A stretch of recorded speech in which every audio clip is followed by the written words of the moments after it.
உலகை எழுப்பும் ஞாயிறு அங்கே குடியிருப்பான். அவன் ஆனை முகத்தனின் அடியவர் மனத்தில் ஒளியாய் வந்து கொலுவிருப்பான்.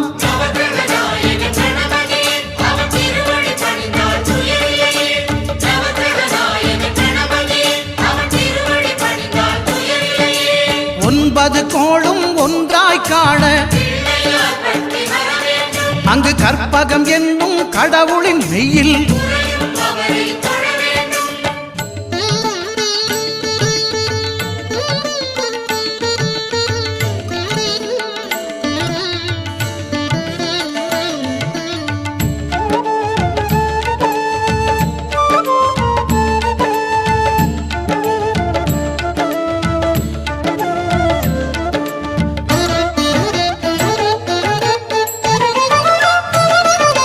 திங்கள் பகவான் திருமுகம் காண